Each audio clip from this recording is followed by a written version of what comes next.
وسلام علی عبادہ الذین اصطفیٰ اما بعد فاعوذ باللہ من الشیطان الرجیم بسم اللہ الرحمن الرحیم۔ سامعین وقار آپ حضرات، درس حدیث سماعت کر رہے ہیں اور آج ہماری اس کتاب یعنی ریاض الصالحین سے حدیث نمبر جو ہے 551 ہے۔ جو روایت آپ کے سامنے بیان کرنے لگا ہوں، امام بخاری اس کو کتاب الہبا کے اندر لے کر آئے ہیں۔ حضرت سیدنا عبداللہ بن عمرو بن عاص رضی اللہ تعالیٰ عنہ سے روایت ہے کہ نبی پاک علیہ الصلوۃ والسلام نے ارشاد فرمایا 40 خصلتیں ہیں، 40 خوبیاں ہیں۔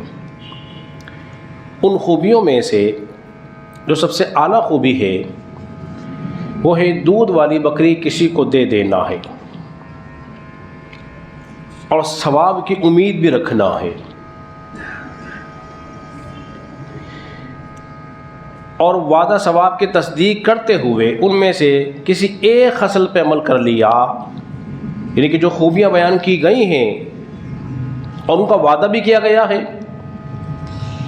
اور وعدہ کیا ہے جب تم خوبیوں پہ عمل کرو گے تو پھر تمہیں اس وعدے پر جنت کا وعدہ دیا گیا ہے کہ جنت میں داخل ہو جاؤ گے۔ پہلے بہتر اسلام کی خوبیوں کے بارے میں آپ حضرات سن چکے ہیں۔ وہ کیا تھی کہ ایسا ہوتا تھا، علماء کرام بیان فرماتے ہیں، جسے کوئی کسی کو جانور، اس کی 2 قسم بیان فرمائی، کوئی کسی کو جانور دے دے، مالک بنا دیا، جو چاہے کرے، اسے نفع اٹھائے، ذبح کر دے، کھا لے، یا کسی اور کام میں اس کو لگائے۔ ایک تو یہ، دوسرا یہ کسی کو جانور دیا تھا فقط نفع اٹھانے کے لیے، پھر وہ اس سے واپسی لے سکتا ہے۔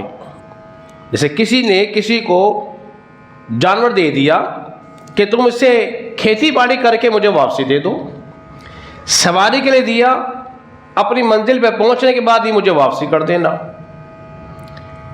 اتنا سا کام بھی اگر یہ بھی نیکی ہے، ان نیکیوں میں سے، خصلتوں میں سے، اس پہ بھی عمل کیا تو اللہ تبارک و تعالیٰ تمہیں اس پہ بھی اجر عطا فرمائے گا۔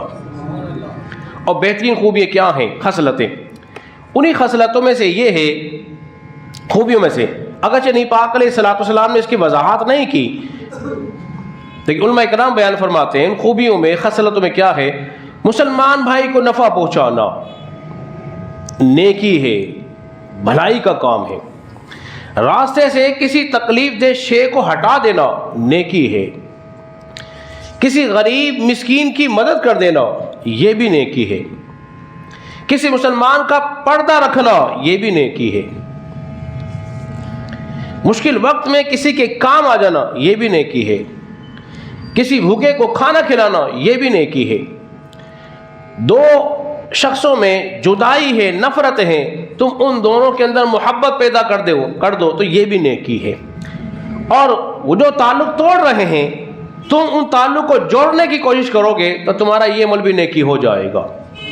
ایک دن ابو بکر صدیق رضی اللہ عنہ نے حضور علیہ الصلوۃ والسلام سے ایک بات دریافت کی، کیوں ضرور محسوس کی؟ نبی پاک علیہ الصلوۃ والسلام نے فرمایا ایمان کی 360 خصلتیں ہیں۔ کتنی ہیں؟ 360 خصلتیں ہیں۔ جس کسی مسلمان میں ایک بھی ہوئی نا، آخر وہ جنت میں داخل ہو جائے گا۔ ایک بھی ہوئی تو ابو بکر صدیق نے یا رسول اللہ صلی اللہ علیہ وسلم یہ بتائیے میرے اندر کتنی ہے؟ اب یہ سوال عام سوال نہیں تھا، یہ تو وہ بتائے جس کے اندر خوبیاں زیادہ ہو یا جس کی نگاہ وہاں تک دیکھتی ہو۔ تو نبی پاک علیہ الصلوۃ والسلام کو علم غیب دیکھو کیسا تھا، اللہ نے علم کیسا عطا فرمایا تھا۔ کیا پوچھ رہے یا رسول اللہ میرے اندر کتنی ہیں؟ نہیں، پاک علیہ الصلوۃ والسلام مسکرائے، مسکرا کے فرمایا پیارے ابو بکر تیرے اندر ساری کی ساری موجود ہیں، تیرے اندر ساری کی ساری موجود ہیں۔ تو حضرات گرامی، ہمیں چاہیے جو خصلتیں بیان ہو رہی ہیں وہ نیکی والے کام ہم بھی کریں گے تو انشاءاللہ تبارک و تعالیٰ ان پر عمل کر کے ہم بھی جنت میں داخل ہو جائیں گے۔ اللہ رب العزت کے بارگاہ میں دعا ہے اللہ ہم سب کو سمجھنے اور عمل پیرا ہونے کی توفیق عطا فرمائے۔